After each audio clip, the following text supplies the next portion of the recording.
Good morning, good afternoon, good evening. I know we have people from all of those different parts of the globe today. So this is Betsy Hill, President of BrainWare Learning Company, and I want to welcome you to our webinar today. We're delighted that you're here and really look forward to sharing some thinking with you. Just a few housekeeping details before we get started. Most of you have found the chat window, and I want to encourage you to type your comments and your questions into the chat window as we go along. I'll try to answer as many as we can as we go along and at the end, and if there's more left over, we'll try and do that afterwards.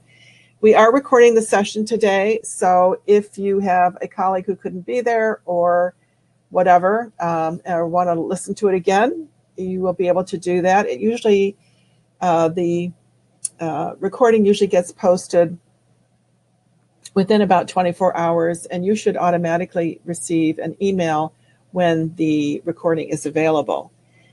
The slides for today's presentation are available for you. They are behind the Handouts tab. So if you look to the right of the chat tab, you should see that and be able to download them there.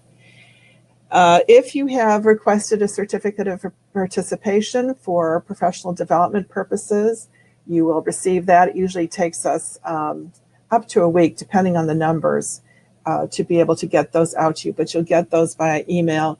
If you didn't request one and you do want one, you can email me and I'll provide my contact information at the end. I think that's it for our housekeeping details. So I'd like to start today's webinar with a poll, and I'm going to just go here and launch that. All right. So there's been so much that's been written about, talked about differentiation of instruction, and there's plenty of advice out there on how to do it.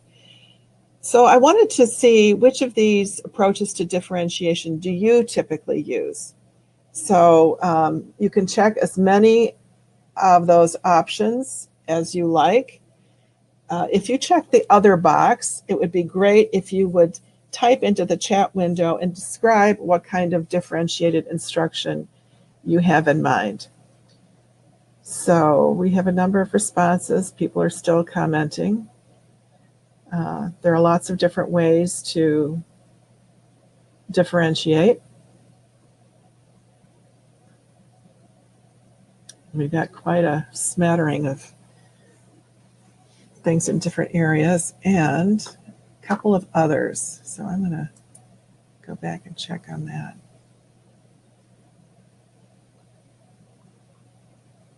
Yeah, I'd love to hear, for those of you who commented, what kind of differentiation you were thinking of when you typed that other column. Oh, okay. Well, we're still getting a couple. All right, so I think that's leveling off. I'm going to close the poll, and you should be able to see the results now. And so really responses in all of those categories, a lot, 25% or 25 votes, 21%.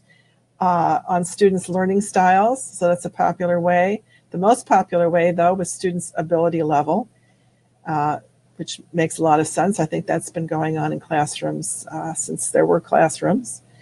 Performance on informative assessments, and so focusing on learning gaps and things like that.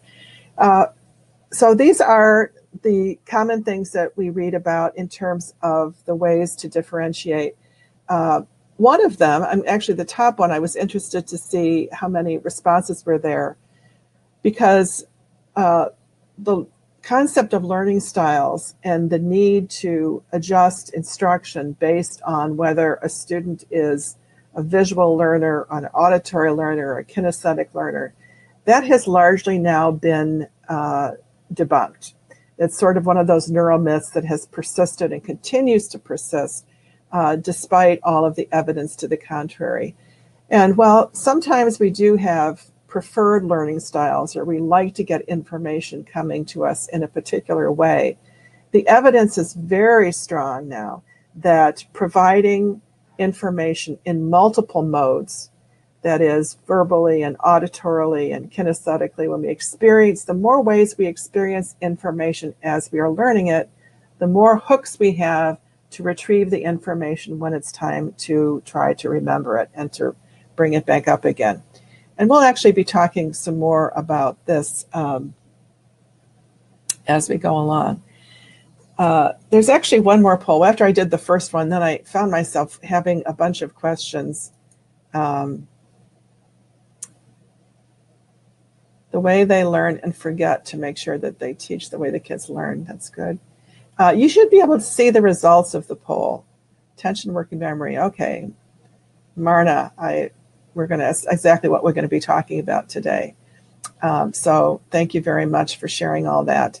You should be able to see the results of the poll. If there is a poll tab, make sure you click on the closed one, but otherwise you should be able to see that.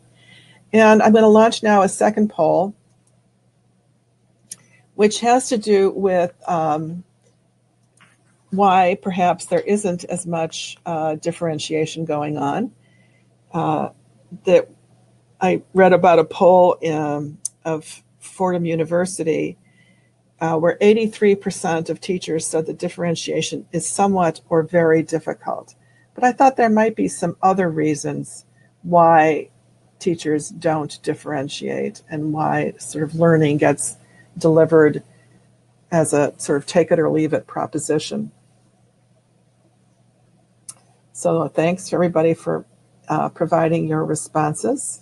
We have a number of different responses so far.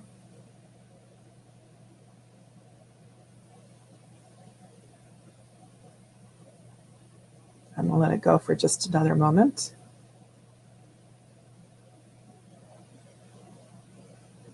And again, you could have chosen as many as you wish to. All right, we seem to be plateauing there, so I'm going to close. Oops, just somebody else got it in the nick of time. I'm going to close the poll, and hopefully you all can see it again. So the top answer was they're not really sure how. And I think that's a wonderful point, because there's a lot of advice, a lot of you can do it this way or that way, but perhaps not a lot of really great direction and specifics about application. The second answer was that it's very difficult. And I know that in my teaching, I teach in an MBA program.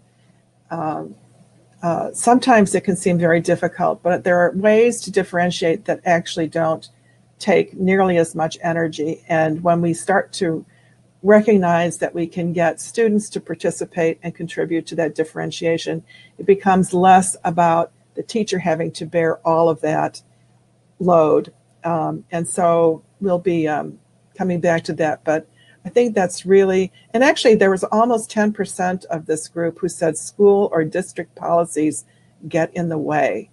I'd love to know more about that too, because I think that may be a somewhat underappreciated problem, as well as students who are different. So hopefully what we're going to talk about today will give everybody some insights. I know your comments do. No, if we think about the ways that students are different, which is, of course, what caused us to think about differentiation in the first place, all of those things we've been talking about are relevant to instruction, except learning styles.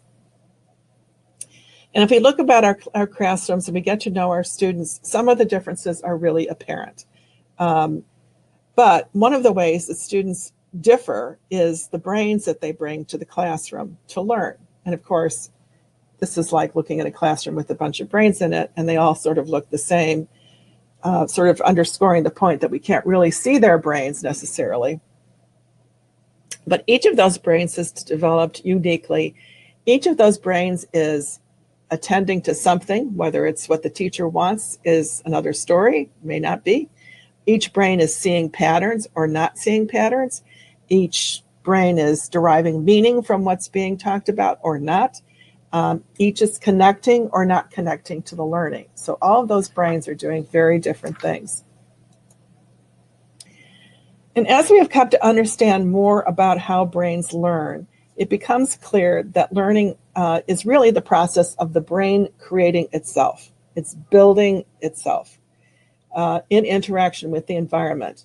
So what we have to do as teachers, as educators, as parents, as clinicians, as whatever role we happen to be in at the moment, is create, activate, and strengthen those neural networks in various parts of our brains in order for learning to take place.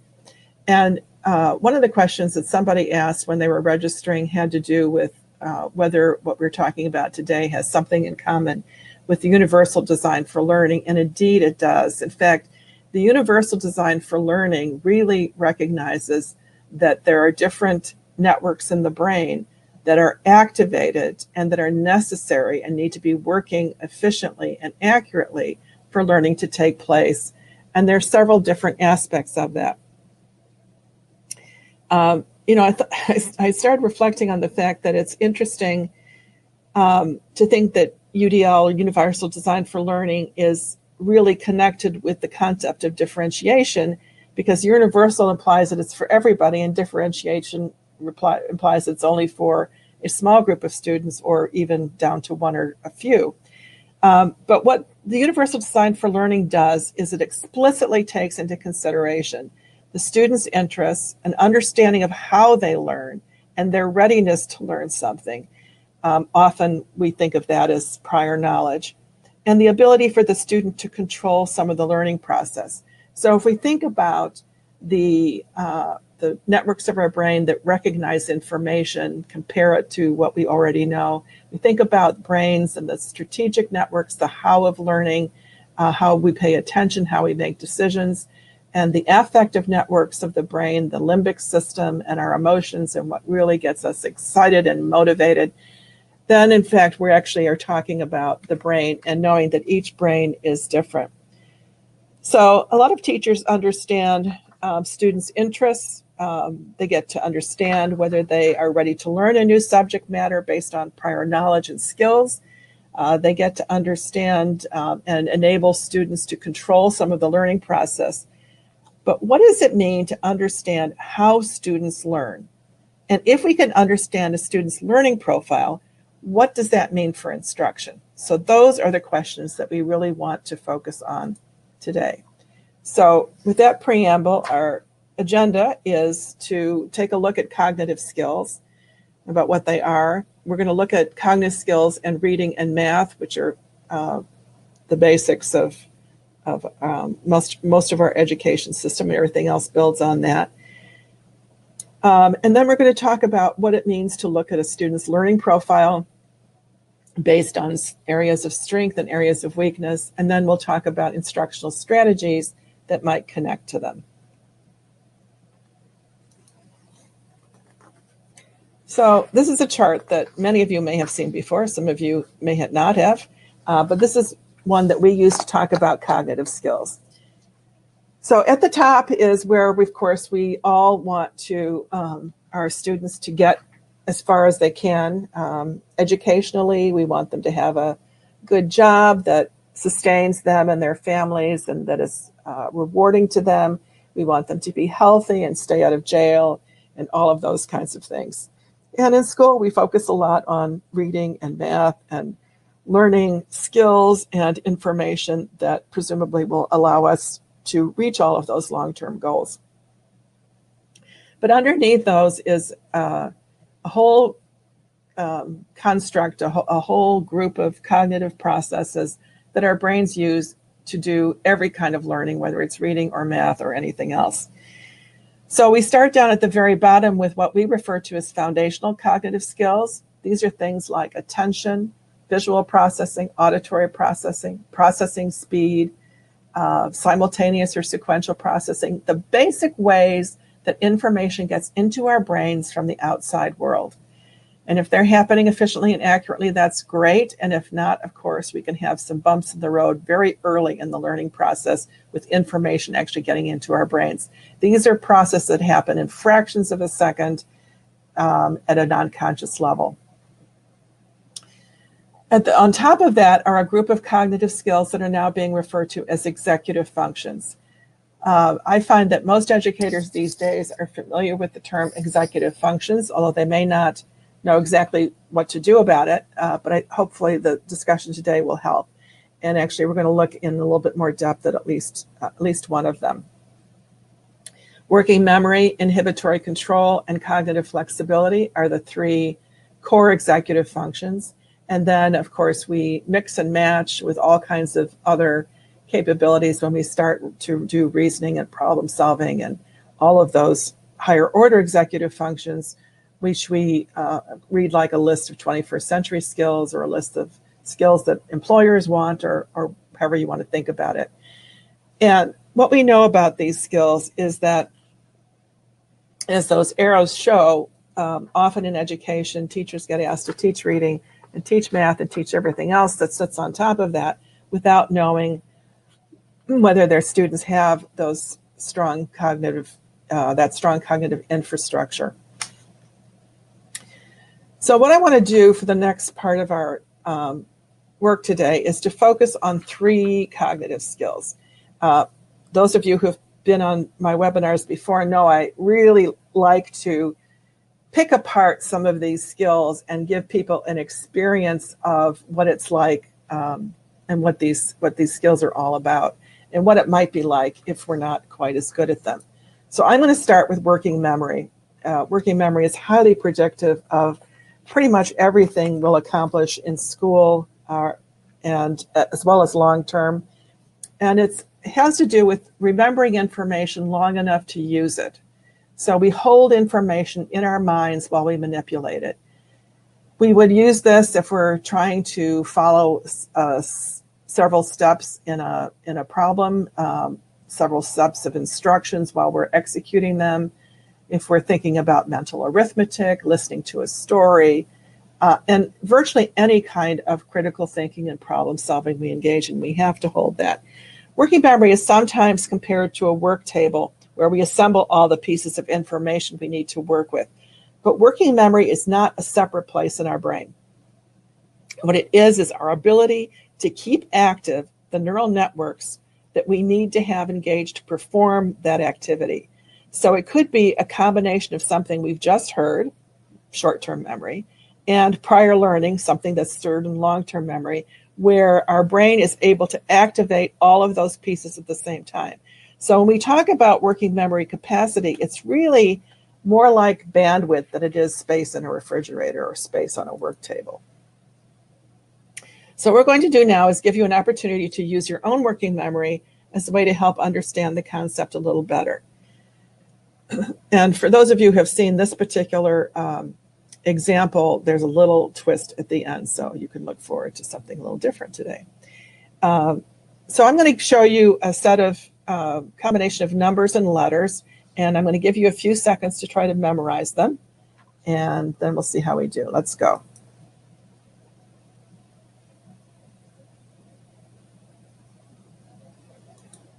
Okay, now, can you remember those letters? The sequence was 7, 4, B, 8, 5, F. So if you could recall those, give yourself a pat on the back. Now let's try a harder one.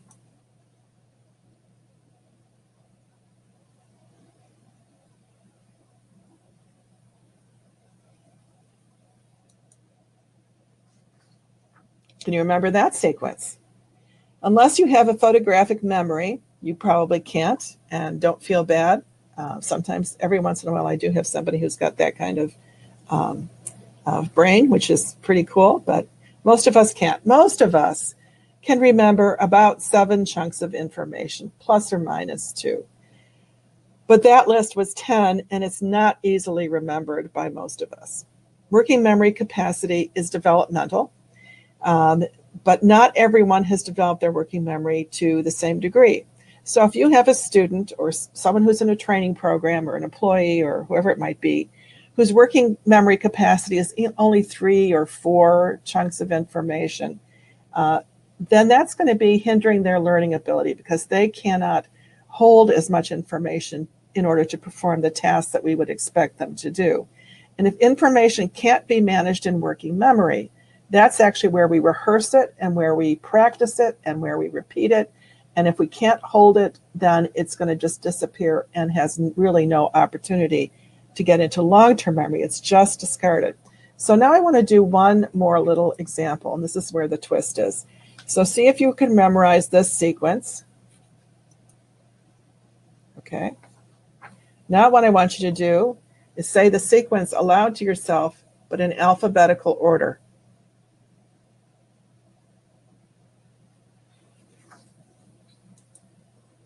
All right.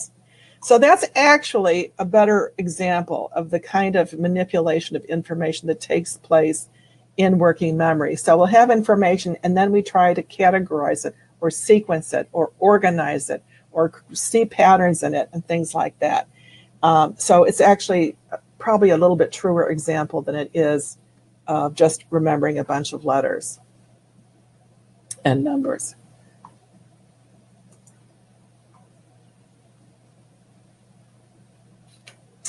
All right. Another skill that I wanted to focus on today is verbal memory. And of course, verbal memory has to do with our ability to acquire information through words. We use it to remember information that we read. Might be written on the board, it might be in a textbook, it might be somewhere else. Being able to recall vocabulary words and think about what they mean, all of that kind of information is about verbal memory. So, and here we're talking about pretty much remembering, if it's long-term, of course, we're talking about vocabulary. Sometimes it's short-term. And I'm going to try an example. So here's a list of words. Please don't write them down. Just spend a few moments trying to learn them, just so that you'll know them again if you see them. Or you'll see them if you'll know them if you see them again. I think that was really what I meant to say. So I'll give you another couple of seconds here. Okay. Now what I'm going to do is I'm going to show you a list of words. And I want to see, it's a recognition task. I'm not going to ask you to write them all down. It's a different kind of exercise. But I want to give you another list, and I'm going to see if you can figure out which words were on the previous list and which weren't.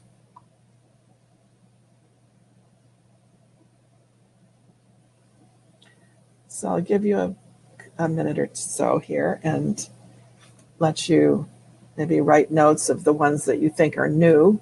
That might be the easiest way to do this. Again, some of these were on the previous list and some aren't.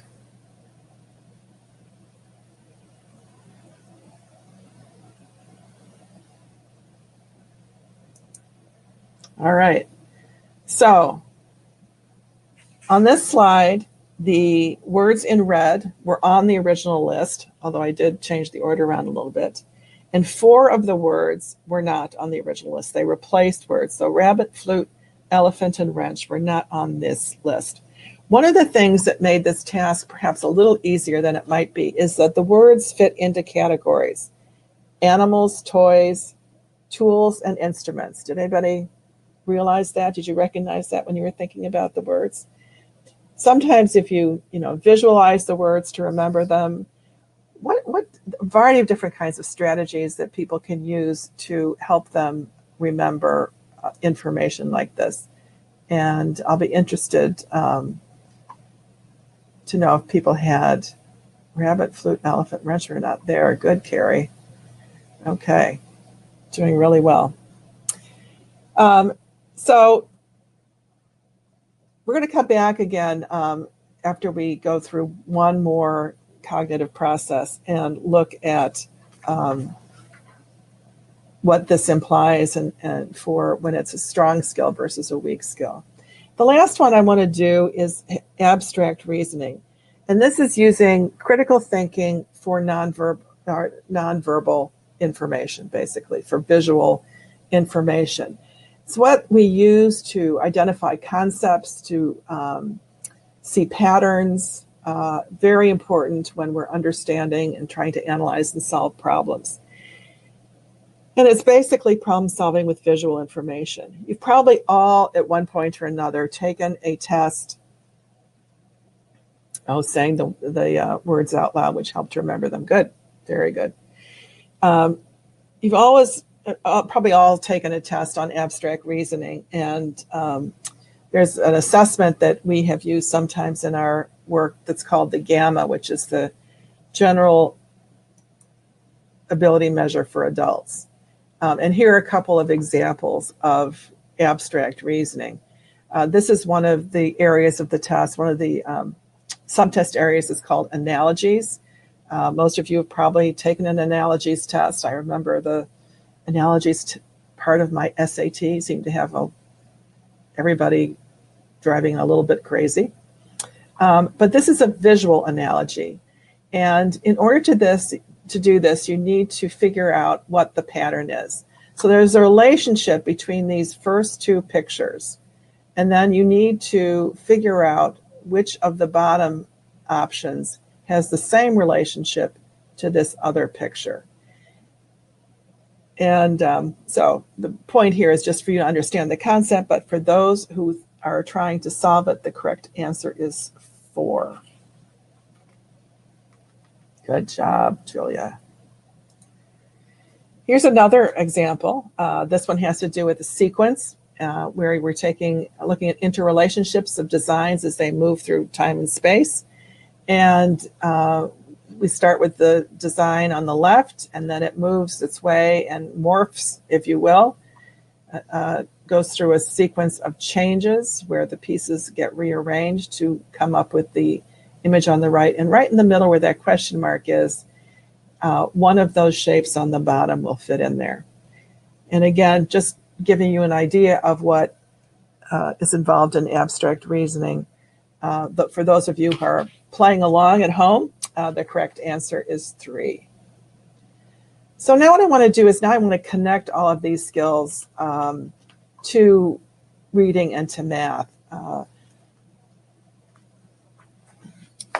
and how these actually manifest themselves and are needed in the process of and all of our academic performance. So when I ask most educators what the basics of reading are, typically I will hear something like decoding and fluency and comprehension, and then often vocabulary is thrown in there as well. And these are great. We have to be good at all of these things to be good readers, but they're also not the most basic in many ways because in our brains, we have to have a variety of different cognitive processes working in order to be able to read. So there is no, in fact, decoding area of our brain. There are a variety of different parts of our brain that have to work together. And there are a bunch of cognitive processes. So for example, if I can't sustain my attention, or I can't visually discriminate between a B and a P or an M and an N in fractions of a second, or if I can't keep the numbers and the letters in the right order, if they bounce around or whatever, or just get into a different order as they're coming into my brain, then decoding is going to be problematic. When it comes to fluency, things like visual span or my flexible attention, processing speed are going to affect my ability to build fluency. When it comes to vocabulary, verbal memory, which we were just talking about, as well as long-term memory. So we have to get that information encoded in such a way that we're going to actually be able to retrieve it later. And then comprehension is where these skills really come into play and are so important. And in fact, what we're doing when we're comprehending is taking the information that's coming in and comparing it to what we already know, the information that we understand. Because if we can't do that, then it has no meaning and we just will never remember it. Because of comprehending it, we have to compare it to information that we already have in our memory banks. We might have to visualize it. But all of that happens in working memory. If we are reading a text, we're holding pieces of information, we're thinking about them and comparing them, that happens in our conscious processing, which is what working memory is. It's our only conscious processing. The same principles apply in math.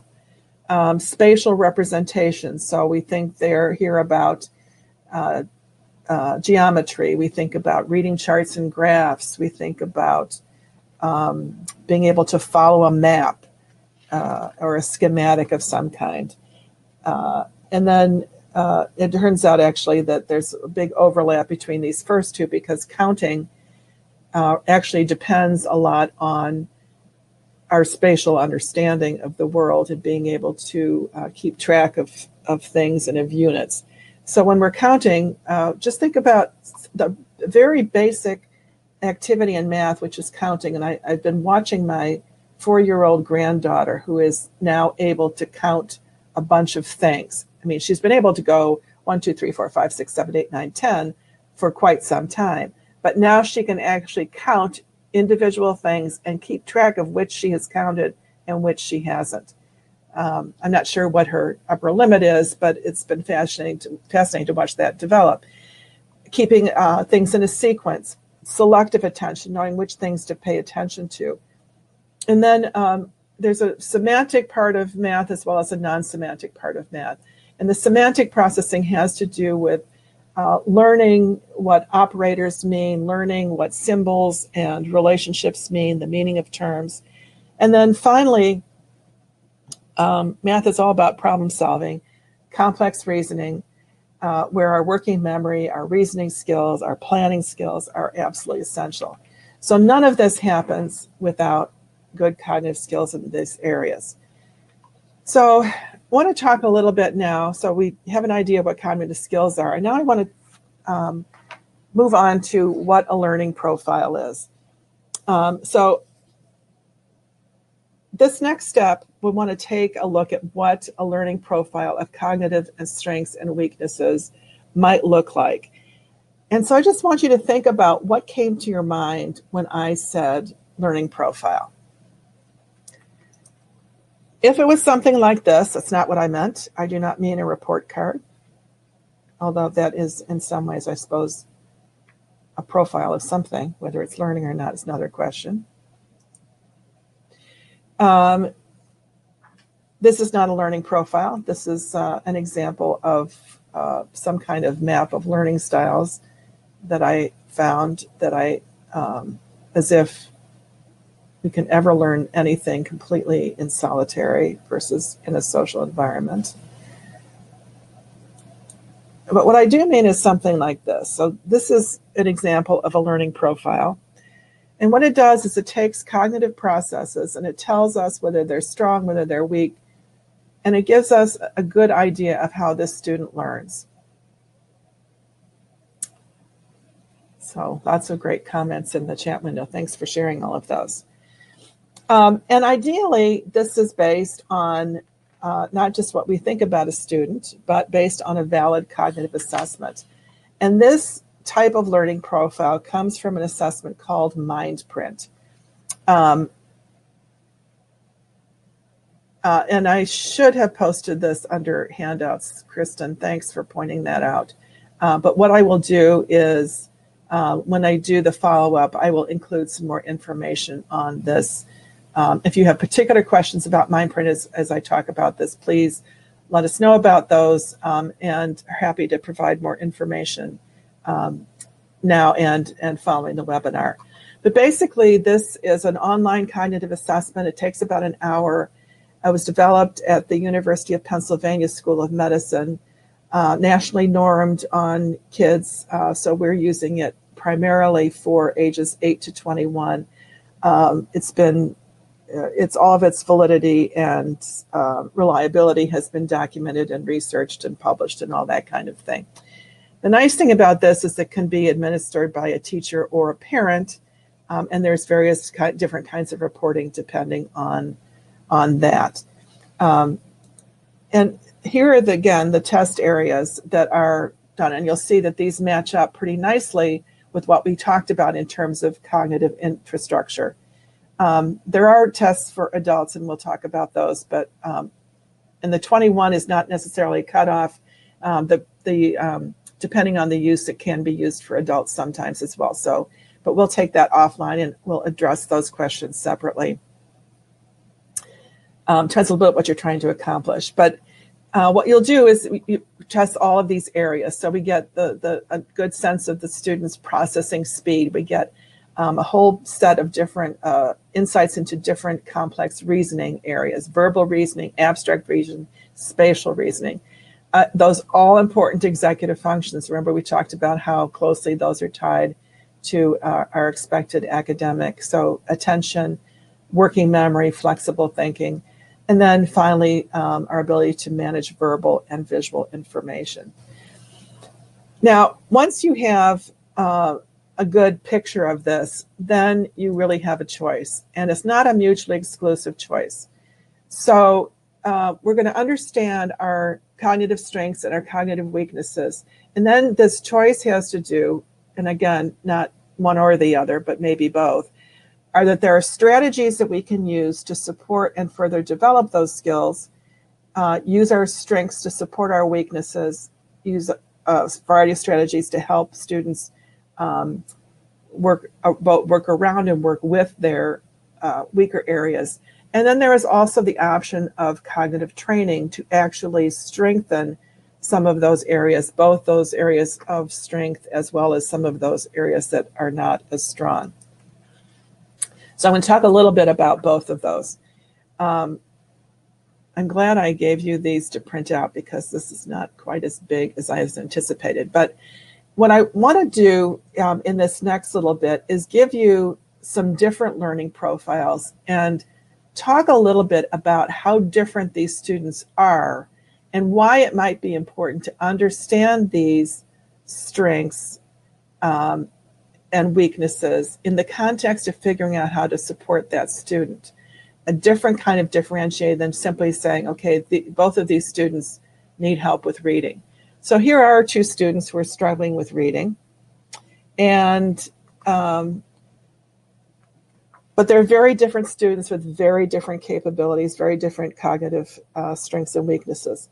The student on the left, I don't know how well you can read this, but has strong visual memory and strong working memory, but weak verbal memory and weak spatial perception. So this student really struggles with vocabulary and reading comprehension. The one on the right has good verbal memory. Remember, the other one had weak verbal memory. But this one on the right has good verbal memory, but is fairly weak in working memory. And abstract reasoning is an area that really needs some support. And this student also struggles with reading comprehension. So we have two students who are struggling with reading comprehension, but with very different profiles. So different strategies will be in order. So these are some examples of strategies that can be used that would be very different. So for the student on the left who has weak verbal reasoning, weak verbal memory, helping them pull the words apart, understanding the pieces of them like prefixes, suffixes, and root words is going to be a strategy that may be very important for them, less important for the other student. Memorizing with pictures and flashcards while you vocalize the words, while you say the words out loud, and vocabulary webs. And vocabulary webs was a little bit of a new concept to me, so that's one I'm going to talk about a little bit more detail how we'd apply it. On the right, because of that weak abstract reasoning ability, we're going to really want to focus on developing inferencing, developing sequencing, developing maybe an organizational guide. So not only does this help the teacher sort of understand what the students are going to need to be successful, especially once students get to be in third, fourth, fifth grade and up, the information, the assessment, can be shared with them. And I just was talking to a clinician this morning, actually, who just jumped on that and said, yes, what happens is that when they can put a name on it, they just don't feel so dumb. They know they're struggling, but when they can put a name on it, when they can see it, and when they're empowered with strategies to help them, support them in it, then it's just really empowering and no longer so depressing and discouraging. So I'm going to give an example of each of these This is all information that comes with MindPrint. There's an enormous depth of information. But if you think about how this would help a student who maybe is not as strong, has strong visual memory, but weak verbal memory, remember. So if we can create a visual web by writing the vocabulary word at the center, drawing all the other information about it, they will be able to use that strong visual memory as a cue to help retrieve the information about the word. Webs take time to create, so you're not going to want to use them for every single word that the student encounters. You're going to really pick those most important ones. And I want to underscore the value of having the students creating the web. If you're creating the web, then you're going to learn that word really well, but it's not going to do much for the student. It's the process of doing it, the process of connecting it, and visually creating it and seeing those associations that's going to help them. I know there are questions, and I'm going to try to get back to them. I just, so I'm not ignoring you. I'm just acknowledging it. So sequencing, this is part of abstract reasoning. And I know a lot of kids who have trouble keeping things in the right order, or steps in the right order, or stories in the right order. And practice is really key here. And there are lots of different ways you can create logical sequencing of things, from building blocks to actual text and stories. So here's an example of how it would be applied with a text, hopefully that has a clear beginning, middle, and end. Reading aloud, and then asking students to pay attention to the sequence of events, the beginning, the middle, the end. Having them look for key words.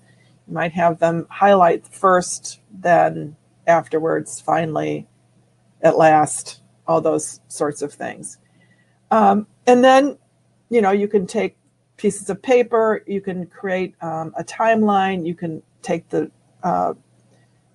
note cards or whatever, you put the events on them and put them in order. Anything that is helpful here about visualizing, connecting it, and creating a strong sense of sequence is going to be helpful.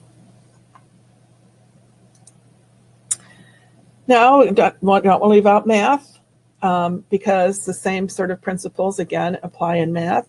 Here are profiles of two students who struggle with math. The student on the left has relatively weak working memory, while the student on the right has relatively strong working memory, but is weak in abstract reasoning. So what kinds of strategies would be most useful for these two? Well, here are some examples. For the student who has struggles with working memory, showing their work is going to be helpful to keep track of where they are in a multi-step solution. Getting math facts at an automatic level means that that calculation isn't going to take up that valuable mental real estate that they need to actually work through the problem. So having that automatic relieves the burden on working memory.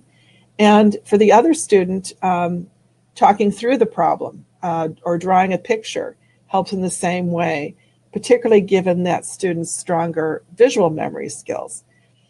So again, here are a couple of examples of how we would apply these. Show your work. So I used to hate it, I have to say this. And I have a nephew who did the same thing. He said, my teacher always wants me to show my work, and I just don't need to do that. And that was my nephew when he was about 10. And he was right, because he really didn't get extraordinarily good working memory and good abstract reasoning and really good sequential processing skills. He was excelling at math, though not struggling. Some students, however, will benefit greatly by showing their work. And this is an example of differentiation. And it's not about the teacher judging the process. It's not about saying whether you took the right steps. The showing your work is for you, not for the teacher. Showing your work means that you're going to be able to go back, you're going to be able to see more specifically where you are in solving the problem. So this is something maybe you don't require everybody to do, but that is for those who really need this kind of support. One of the comments I should make is all of these strategies can be useful to all kinds of learners. These are not things you need to only reserve for students who struggle in these areas. But what I will say is that for students who struggle in these areas, who have weaker cognitive skills, it will be extremely difficult for them to learn and make good progress unless they have these kinds of strategies. So that's why we want to focus on them and make sure that they have this kind of support. Right, it's always hard to get kids to show their work, but for those who need it, so maybe it's not for everybody, but for those who need it. Another one on the other side, activating prior knowledge. So this was for a student who didn't have such good abstract reasoning skills. So being able to connect it to prior knowledge is important. It's always a good idea when we're teaching students a new concept. In fact, if they can't relate what they're learning to something they already know, there's no neural network to attach the new information to. You know, it's interesting. I once heard a presenter who dismissed the whole idea of activating prior knowledge, and she said, it would happen to be a she said, prior knowledge is always activated. Whenever you say, you know, whatever they know about it is what will be activated. However, what we know about a subject is what we will try to attach new information to. But if our brains don't see the pattern or see a specific connection that would be a really good pattern or analogy, then we won't have that. We won't be able to stick it to that. We won't be able to connect it to that. So I think that activating prior knowledge, particularly in terms of an analogy or a metaphor, or creating an experience with them or something like that, you'll then be able to be much more confident that you're connecting it to something really valuable. So again, I want to say not a mutually exclusive choice. We've talked about some strategies. I also want to talk a little bit about cognitive training. Here, some of the things that you want to think about. There is cognitive training that is one-on-one. There are a variety of different kinds of therapists that engage in cognitive training. They call themselves all kinds of different things, and they have all kinds of different training. But again, that's going to be one-on-one. There's also computer-based cognitive training, and our BrainWare Safari program is an example of that. I'm going to show you just a little bit of general information about what's important in a cognitive training program. If you are interested in that area and would like more information, again, we'd be happy to just type something in the chat window and we'll get back to you within that kind of information. But here's what really needs to be part of your consideration set when you're looking at cognitive training. There ought to be a protocol to achieve specific goals. So it's not just about, oh, we're going to do a bunch of exercises or mental exercises or mental therapy, whatever it is, and hope and just sort of monitor it. There should be a specific protocol and specific goals that are associated with it. And if whoever is working with you to do that should be able to provide that information. Evidence that it works, research is always really important. And particularly not just evidence that it should work, but evidence that it has worked. So evidence on the program itself. Obviously, it needs to get progressively more challenging. And as you develop these skills, you always want to be reaching, not just doing things that are comfortable, but continuing to push that envelope a little bit. And one of the things that we have come to understand is the importance of getting all of these different cognitive processes to work together, not just to work in isolation, the way that we too often teach in schools, where math is in one room and science is in a different room and reading is in a different room. But they all have to work together, and working memory and attention and verbal memory and abstract reasoning, these things all are interdependent. And so a cross-training approach that gets them to doing that. And there needs to be effective feedback and coaching. And of course, it needs to be engaging. Our brains don't learn what they don't like to do. So those are some of the key criterion things that you need to understand what you're going to expect to get out of a cognitive training program. But I will tell you, I'm just going to show you one example here where we're going to be using that cognitive profile, that learning profile that was developed from Mindprint with cognitive training, and this happened to be with BrainWare Safari. So this is a profile of the student.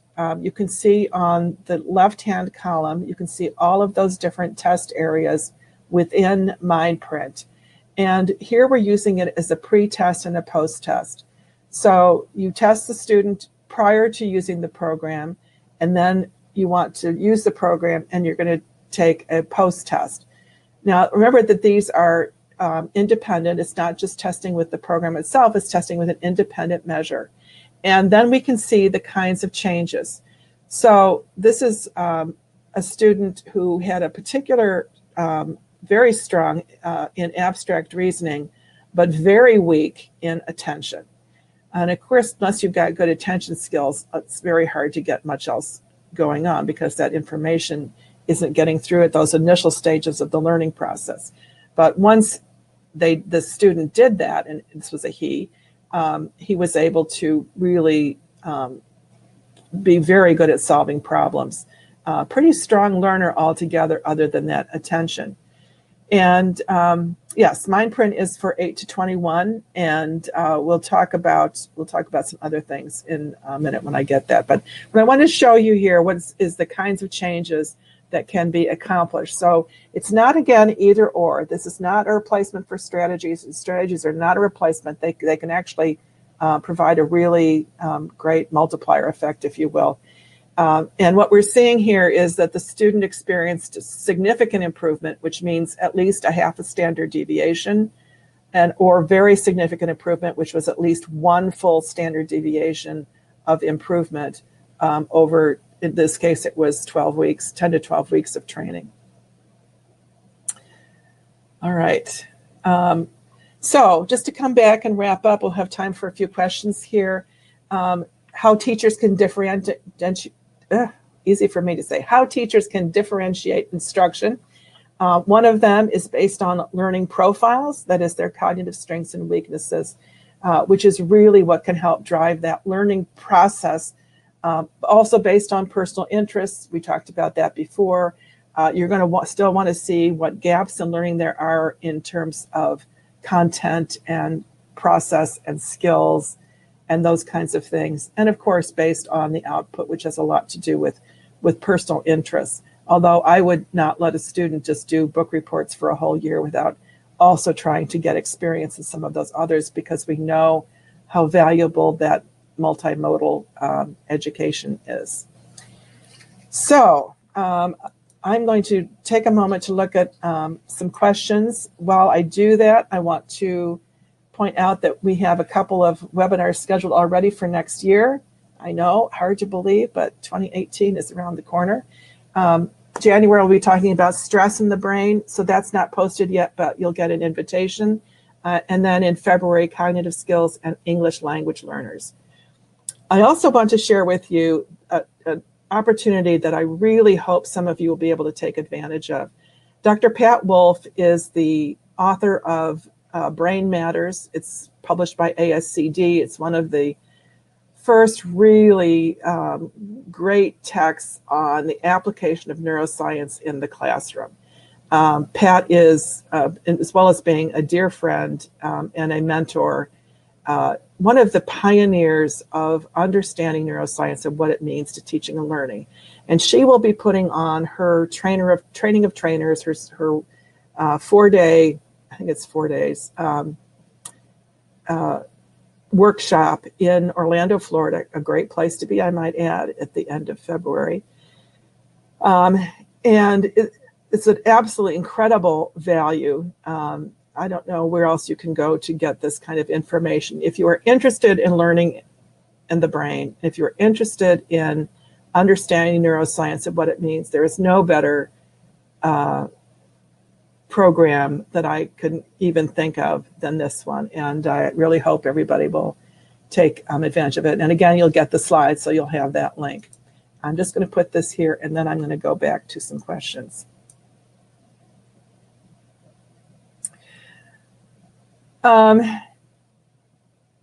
Testing under 8, that is not something that I am really expert in. Although I do have a number of clinicians. In fact, I think there are a couple of clinicians that we work with who are actually on. So I don't know, Judy, if you're still there, if you maybe want to comment on that. But what I'd like to do is to get back to you. A parent can obtain access to the MindPrint Cognitive Assessment on our website, or by calling our toll-free number, but if you go to mybrainware.com, you can access that there, as well as our other programs. Our brains don't learn what they don't like to do. Amen. The computer-based training, so BrainWare Safari is recommended for ages 6 and up. There's another program called Ramps to Reading, which is can go as young as 4, and does a really nice job of working on some, not quite as broad as BrainWare, but some really key cognitive skills related to the learning process, to the reading process especially.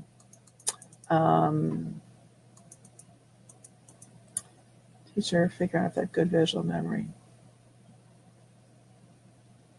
So Dana's also asked a question about preschool students, and I'm going to take that under advisement. I think that you can get some of this information from the WISC, if you have that data. And again, you would want to consult somebody who is expert on the WISC or their guides and things like that to see exactly what kind of information. I can tell you that the MindPrint aligns and is correlates well with the WISC. How does this correlate with IEP assessment testing? That's a great question. So the kind of testing that's typically done with an IEP is often a battery of a whole bunch of different kinds of tests, depending on exactly what the referral was. And that's usually determined by the school psychologist or other psychologist or evaluator, whoever's doing that evaluation. Not everybody gets an IEP or an assessment. And often MindPrint can be used to screen a bunch of students, it can be as a screen, but either to screen a bunch of students to figure out those that need further assessment, or as a preliminary screen as part of an IEP assessment to figure out where you can focus on. So it helps you focus a little bit better on the areas that may need more in-depth investigation. The age of 21 does not represent a cutoff for learning. In fact, we learn all of our lives. The brain is constantly changing, so there's very broad consensus these days on the concept of neuroplasticity, which means that our brains are changing. Plastic means malleable. And so our brains change throughout our lives. We can still learn when we're old. The cognitive, many of the cognitive processes that are assessed in MindPrint tend to, without some other kind of development or intervention, often plateau in our 20s. One of the things that we do know is that executive functions, that is those decision-making, self-regulation, planning, higher order thinking skills that we talked about, which happen in our frontal lobes, the front part of our brain, actually don't get fully mature until we're well into our 20s, maybe even 30, and maybe even beyond that. So, so it's not that 21 is a cutoff for learning at all. There's a lot of learning that goes on. It is, we don't learn as easily many things as we did when we were young, but we are learning nonetheless. All right, now I'm going to skip back down. I encourage you to ask any other questions.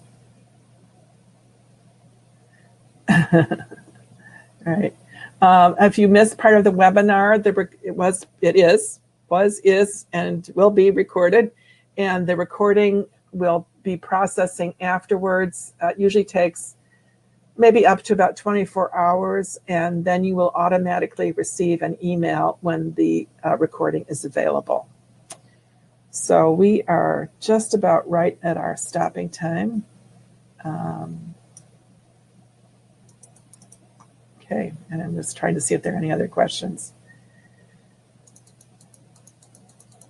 Well, as I said, we're just delighted that you could all be with us today. We appreciated the opportunity to interact with you. I loved all of the comments, and I'm going to go back and read the chat comments afterwards.